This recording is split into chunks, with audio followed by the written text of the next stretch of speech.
Board. James Board. I'm Luke. I'm Lars. And I'm Dad. This is our retrospective of every James Bond film ever made. How is everyone doing? It's been a bit. It's been since May, I think? It's September. It's the end of September right now. But I think last time we did this was in May. Tomorrow is October. Yeah, it's been a bit. I think we've done it since May. I can't remember, but we're doing okay. We're kind of battening down the hatches here at the Farabee House in Greensboro. Ian and his remnants are coming up here and kind of causing havoc. But other than that, we're doing okay. Good. Yeah, we're supposed to get. We got just a tiny amount of rain this afternoon. It's supposed to rain tonight, but it's not supposed to be any wind. It's just some rain, and then it's tomorrow just shower. So we've definitely lucked out as opposed to our Floridian friends. Yeah. And South Carolina. Ugh. Yeah, I have a conference that I'm heading to on Sunday in Wilmington, and Aunt Mickey sent us a picture of Wrightsville Beach, where it's right in front of the hotel I'm supposed to stay at, and it's about 2 feet of water, and it's like, well, Wow. I don't know if we're gonna still have the They tell me I'm still having the conference, so I'm gonna go rent a canoe and take that with me when I drive down there. But we'll see. Mom found the webcam on the Blockade Runner. There's a hotel on Wrightsville Oh Beach. yeah, yep. You can watch it. It was pretty spectacular. Yeah. This is at the other end. It's at the Holiday Inn Resort. So it's like Blockade Runners. You go right off the bridge. Holiday Inn, you go left. So we'll see how it goes. With all that being said, we watched another James Bond movie. Yes, we did. And my drink that I have tonight, hurricane. I figured I'll make some Dark and Stormies, which is, delicious Jamaican rum, ginger beer, lime, really goes with the feeling. And instead tonight I'm just having a beer because this movie Blue and was not what you would expect. You expect one thing with a James Bond movie, and then you get something else, and that's what this was. See, I was expecting you to make a screwdriver with Tang. There you go. That's perfect. That would have been That would have been better. You're right. Oh, you missed You're it. right. I missed it. Well, You and I didn't. gotta wait I, for another one in space. Well, see, I put as much thought into it as the writers of this movie did. So it was. I'm going to refrain, and I want to hear what y'all. I want to hear what y'all think. We watched. So Moonraker. we're talking about Moonraker. Yeah, Moonraker. Moonraker. So we watched Moonraker, made in 1979, or released Oh, in who was it? 1979. I said, "Oh, was it?" So the brief synopsis: a Drax Industries Moonraker space shuttle on loan is hijacked, and Bond is ordered to investigate. Bond meets the owner of the company, Hugo Drax, and one of Drax's scientists, Dr. Holly Goodhead. Bond follows the trail to Venice, where he establishes that Drax is manufacturing a nerve gas, deadly to humans but harmless to animals. Bond again meets Goodhead and finds out she is a CIA agent. Bond then travels to the Amazon, looking for Drax's research facility, where he is captured. He and Goodhead pose as pilots on one of the 6 space shuttles being sent by Drax to the hidden space station. There, Bond finds out that Drax plans to destroy all human life by launching 50 globes containing the toxin into the Earth's atmosphere. Bond and Goodhead disable the radar jammer hiding the station from Earth, and the U.S. sends up platoons of Marines in a military space shuttle. During the battle, Bond kills Drax, and his station is destroyed. So, here's the thing. I didn't hate this movie. It's excruciatingly long. Oh my God! It's Oh my excruciatingly long, but it is definitely his second best outing. It was over 2 hours long. Yep. I read a few things about this that, some of the critics in 1979 loved the movie. There was just, and all the special effects and the spacesuits and all that stuff, but he said it was this really good effects looking for a story. Yeah, I can see that. Yeah. What blows me away is for a movie called Moonraker, and for the response to Star Wars that this was intended to be. Yep. That it's the last maybe half an hour of the movie that we're in space, and it was insane. Okay, so this movie can't tell what it wants to be. It's trying to be Goldfinger, and then it also switches midway and wants to be Thunderball, but the entire time it's The Spy Who Loved Me. But failing poorly at all three. Yeah, exactly. I mean, you're absolutely right, Lucas. There were bits of it, like there was one scene where I saw they were at Drax's facility, and there was astronaut training, and it was a bunch of people in t-shirts doing jumping jacks. Yeah. And I just brought back to, wow, this is like was it Dr. No, or not Dr. No, from Russia with Love, where they were training the assassins in the little training facility. To go kill James Bond. Exactly. Yeah. Yeah, couple surface level things first. This is lame stuff, and I'll get into the other things after. Drax, every time he came on the screen, I kept looking. I did it multiple times. I don't know why I did it multiple times, but every time he came on the screen, I Wikipedia'd the guy to see if he was related to Peter Dinklage. Because he looked exactly like him, and I did it more than once that I looked up. Well, maybe they figured something else out over the course of these 2 hours that I've watched this, because he looks just like Peter Dinklage. So I did that. That was one thing. I liked the Rio part. Again, this is, bumfuck Iowa. Look at James Bond going to the Christ Redeemer statue and down in the Bay of Rio. That was a cool oh yeah, James Bondy location, right? That was really cool. I like that a lot. I like he's at Carnival or Carnival. That's James Bond location. Yeah, there's a lot of those. Venice is. There were Venice, absolutely. This is. They're getting it right. That we are at James Bond locations. We are jet setting, and this is really great. As a matter of fact, one of the reviewers in 1979 said James Bond had to sprint to keep up with all the locations that he was seeing. Yeah, no, you're right. But again, we've talked about how these movies kind of have exposed people to these, and it did that. Very well done. Very well done there. But on the heels of, I think we all said Spy Who Loved Me was really good. Mm-hmm. In retrospect, that's a good movie. That was a solid James Bond outing.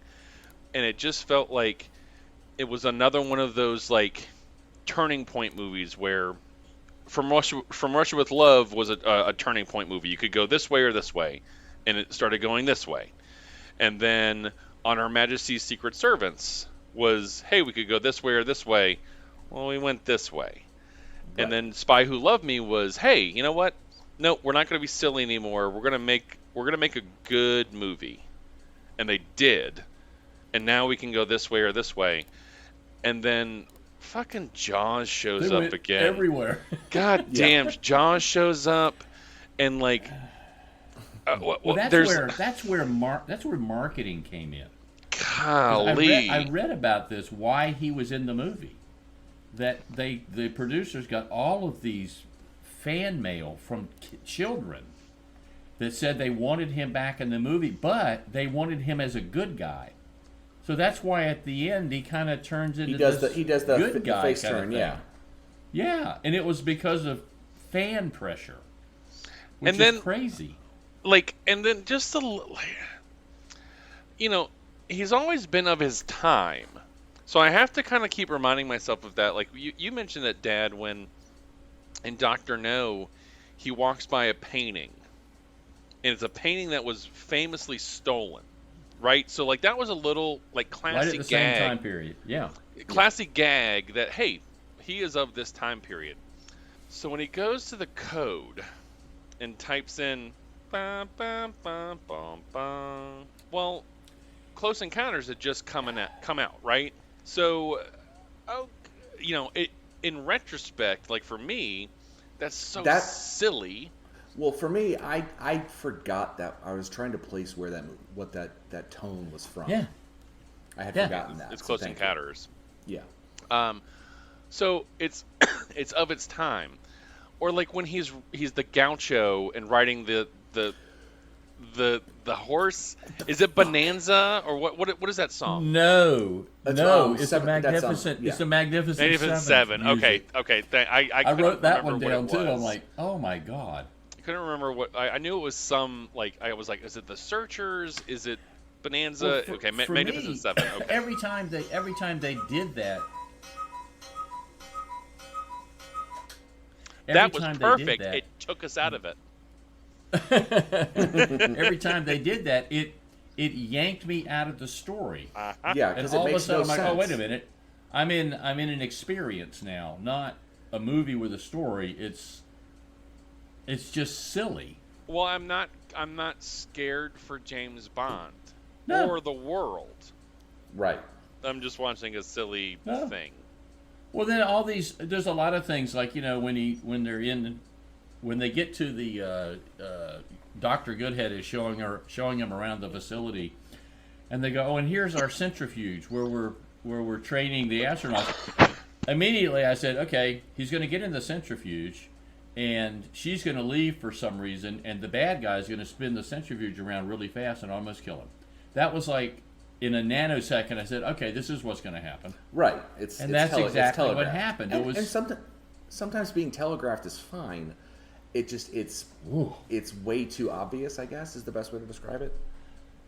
Yeah, I wouldn't say this was telegraphed. This was like a mallet to the forehead. I mean, yeah, this is. Yeah, the laser guns. Oh. And that's all we have. Really, that's all we really have to say about it.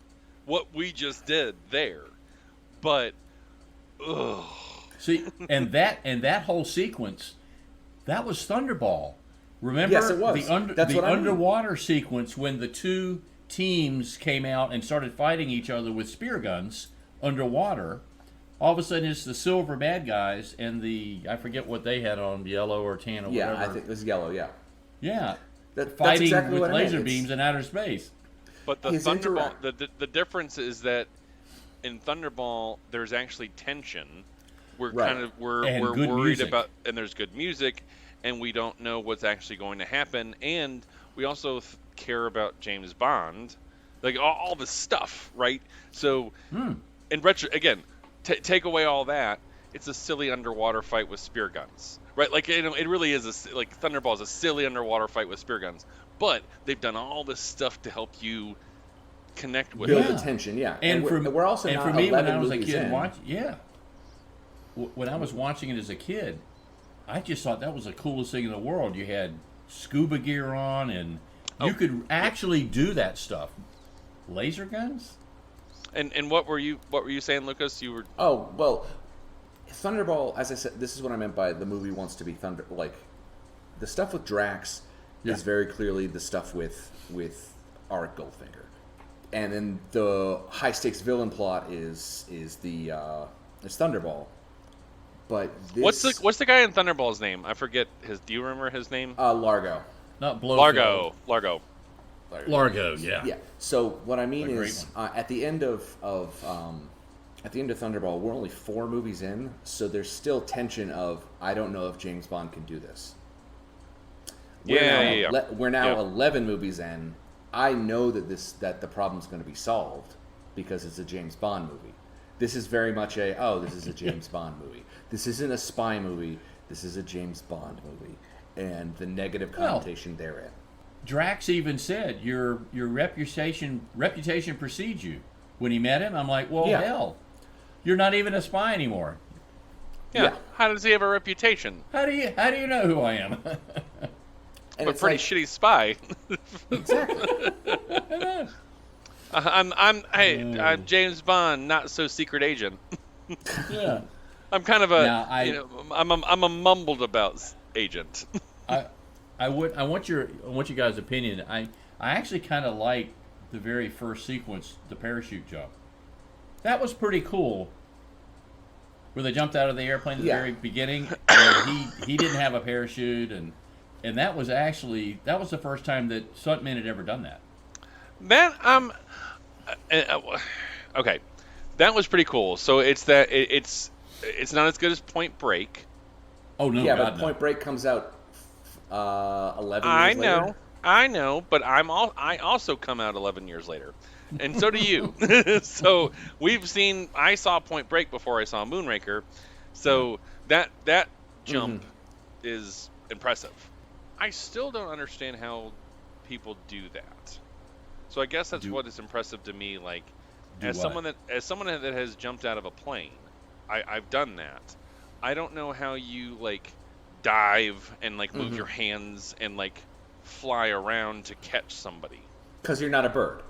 Because you're not a bird, you're the subject of gravity. Yeah, but you also and the subject momentum of wind resistance, and that's what a lot of that is. But But someone fell out of a plane. We're also moving at a certain amount of speed, and now I jump out. How do I catch up with that person? Well, it's like that. What's the Mission Impossible movie? He does the math on the window of needing to do the. But he was attached to a rope. That was the third. I know, but that's the third one. The fulcrum. He makes a fulcrum. Well, I'm not saying that he needs to be on a rope, but I'm saying these are. You're wondering how he does that. It's because he's James Bond and he's smart. That's why I'm bringing it up. We don't see them. You're right. But he does the math. He's not showing his work on the glass like Tom Cruise does on the window, but he's doing the math in his head. Okay. Right. No, but but at that point he didn't have any choice because he got pushed out of the window. So. Right. Yeah. But it was. But then, what this movie was that great. It's really exciting stuff. He's falling out of an airplane. He's diving. He's gonna catch this guy, and then Jaws comes, and he takes the parachute from Jaws, and then the silly music comes in. And doesn't he fall into a tent? He falls into a circus tent. Circus tent. And it's like, okay. Yeah. Like you've diffused every bit of tension that these movies should have. Yep. I don't know. It's there's some. They're in space and like the space station's buckling. The space station sequence is pretty great. cool. Yeah. That's pretty cool. Space station was cool. Yeah. That's good stuff. It looks good. It looks crunchy. It looks reasonable for the time period. Yeah. Pardon the lasers. No, that looks like when it was crumbling and crunching, that looks like something that would be built in 1979. And there's tension to that. Like there is a level of tension to it. Yep. But that all works. Did you see the level of tension with the gondola hovercraft? Okay, that was just ridiculous. Ugh. Oh my god. Like all the people, like the waiters, like pouring beer on a guy and like doing this and doing it's I don't know. It's weird for me for a series after 11 movies to still trying to figure out what they are. Mm-hmm. That's what it feels like. It feels like it's still trying to figure out what are we doing with James Bond, because it was like this and this and this and this, and it feels like, oh, hey, Spy Who Loved Me. People like this one, and this was really good. They didn't make another Spy Who Loved Me. When they made Goldfinger, like they're like, oh my gosh, people like Goldfinger, so we're gonna make another Goldfinger, but like biggerer, and that was what Thunderball was, right? Yeah. So they didn't, but this was not a biggerer Spy Who Loved Me. This was just hey, let's do some wacky stuff. It's almost this sounded like a bunch of admin getting in a room and going, okay, Star Wars just came out. They really like that. So we'll do some Right. space stuff. We'll do some gag bits with the Close Encounters music. It just there was no continuity to the whole thing. There was no real a tiny little story. which this is actually one of the last books I've read of the series. Oh, Well, I actually I may have read a couple others, but this was actually one I remembered because I think there's a card game in it where he has to like bust out Drax, or like he has to like get a sense of what who Drax is, and like he takes like a bunch of like methamphetamines and like it's really intense, and then he and Holly Goodhead are actually in the blast chamber for the rocket. So it's not a space station, but he's in charge of these rockets. Drax wants to shoot a rocket at the U.S. basically. you mean there's tension? And yes, like there's actually like crap, like he there's something going on here. So there's very little elements of that in this movie, but it's just like Lucas, you said, it's long. It just feels bloated. Oh. Yeah. Well, because that's why I mentioned it's 3 movies stitched together. It's the villain. Yeah. It's Goldfinger with with Thunderball stylings, with the stakes of Spy Who Loved Me. Because Holly Goodhead's fine, but Holly Goodhead is Agent XXX from Spy Who Loved Me. Because it's the same kind of yeah, and it's the same kind of world catastrophe. I want to have a new order under the sea, except this time it's in space.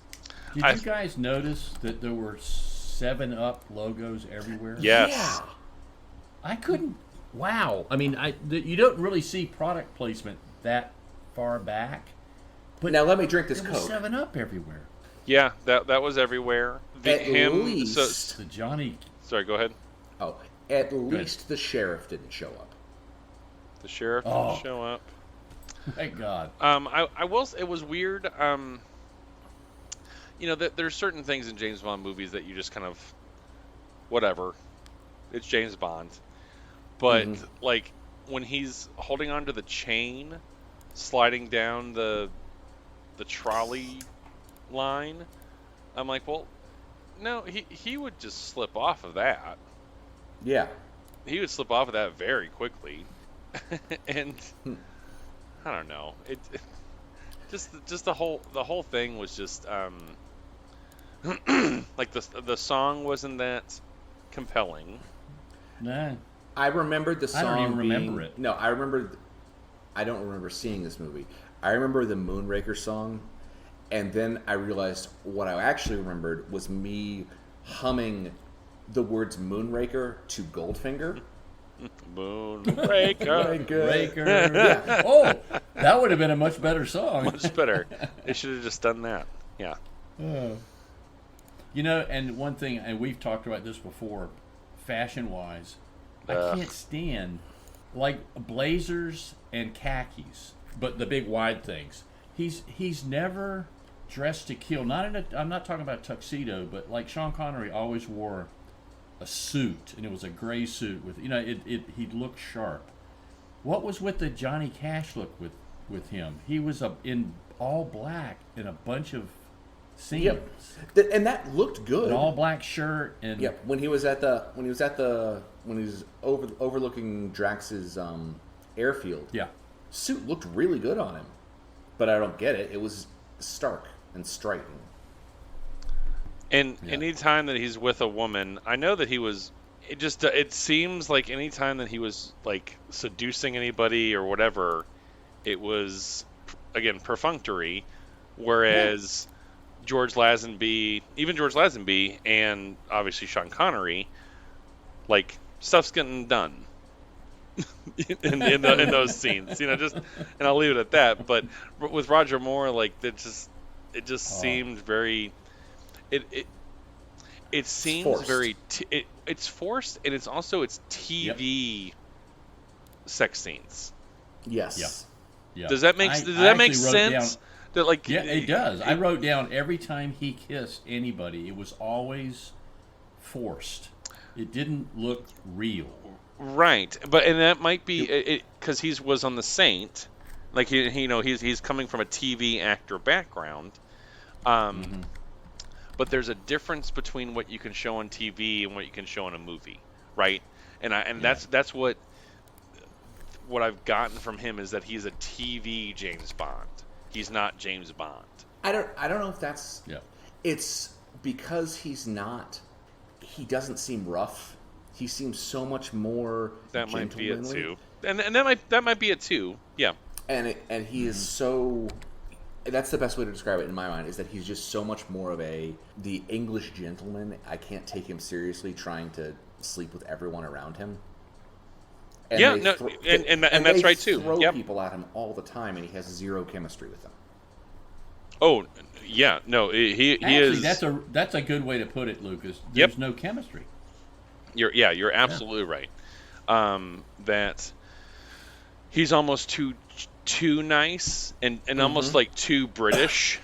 Well, that's why they had him in some of the other ones, like be roughing up and hitting people because they tried to counterbalance that by making him more gruff, and it just doesn't land.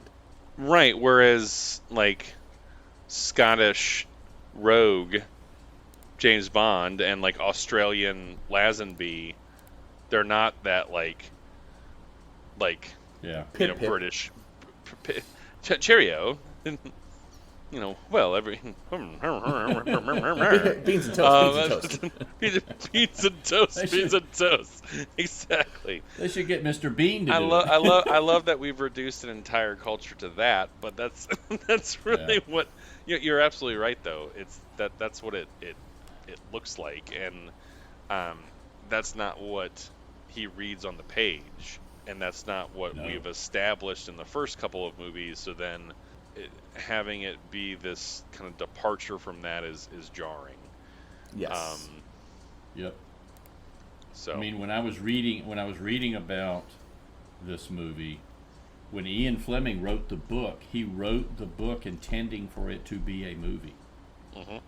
He was already looking for it, but if you read the book, like you said, Lars, it ain't this movie. no. I don't know.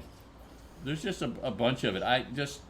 I was just thinking while watching this, and I actually had to watch this in 2 evenings because I just couldn't do it I took a nap in midway one through. sitting.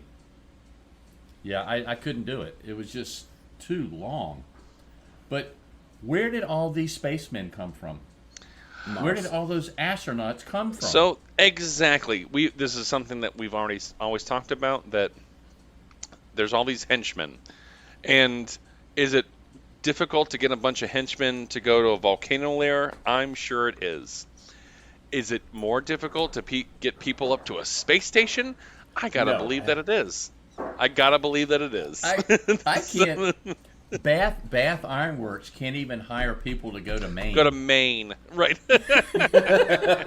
As contractors, and he's dragging people up in space. Up And He's going to then, pay really well.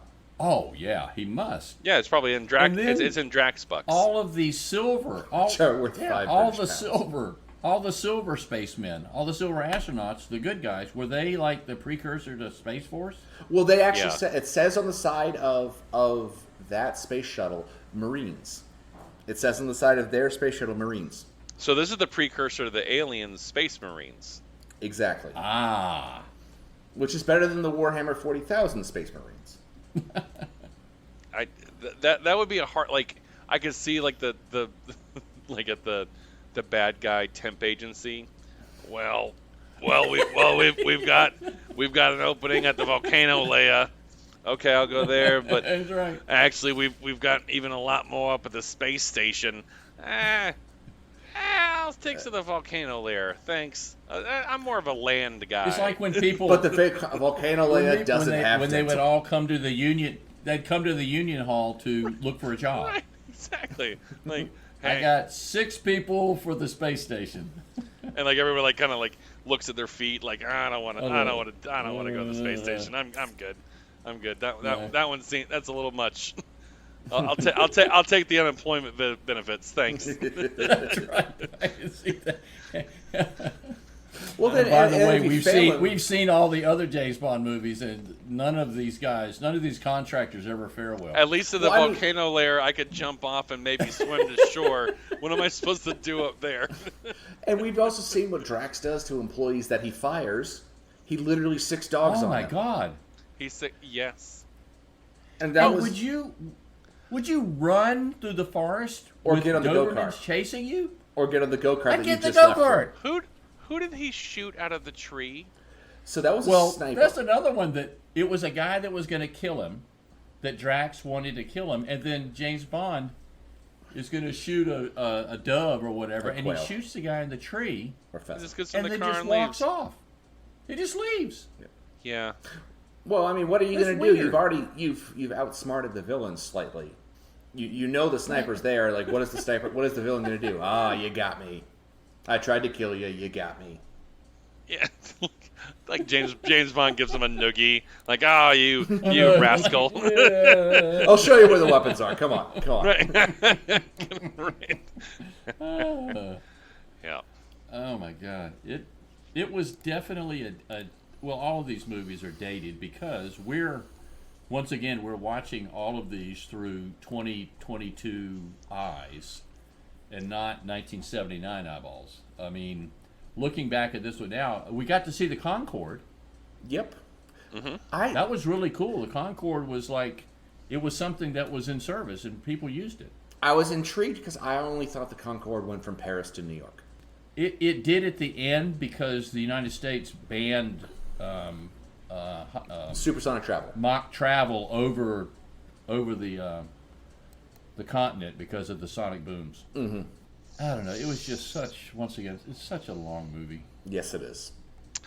Yeah. I would say it's definitely a step down from the last one we watched. I think that we have one more. We have For Your Eyes Only next up, right?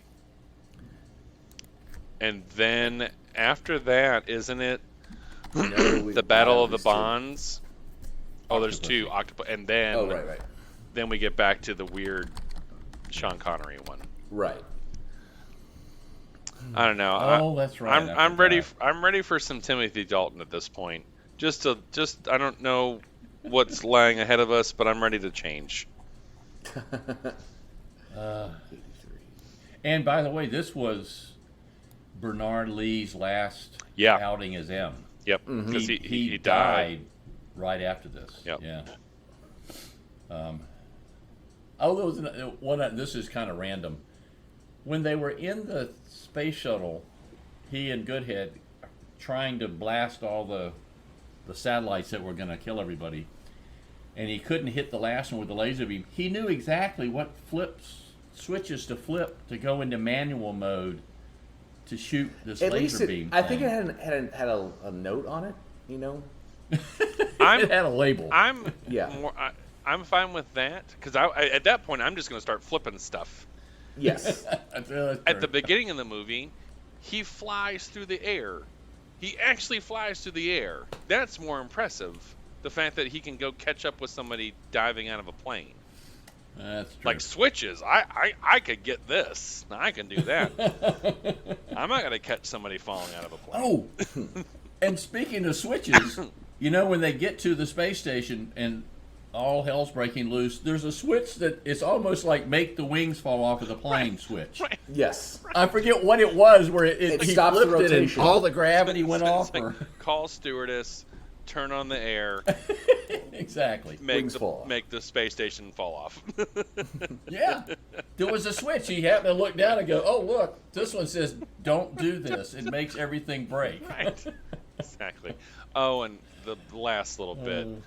Q should never say, oh, I think he's Oh, my attempting God. re-entry. Oh. Yeah. Oh, God. You beat me to it. That was the... Mm-hmm. I just couldn't believe when he said that. Oh, I think he's attempting re-entry. Ugh. Gross. Where's HR when you need them? Yeah, right, yeah. Ugh. I liked the actress that that played her, though. She was pretty good. Yeah. Yeah. Oh, yeah. They play well off of each other, Lo- but they're not great together. They're not as good as Triple X was in the previous movie. Oh, no. Yeah. No. Well, all right. So back to the regular Roger Moores. We had a little bit of a highlight, and back to the. But at least this wasn't Diamonds Are Forever. Lucas, where can people find us? We can be found on the internet at swordandboard. On the internet, that's it. I'm sorry. Go ahead. I'm sorry. That tickled me. Where can we be found on the internet? We can be found at swordandboard.podbean.net or .com. I'm sorry, and basically every streaming service that you can find. Drop us a line on Twitter at SwordInBoardcast if you have questions or recommendations. We'll be back next time with For your eyes only.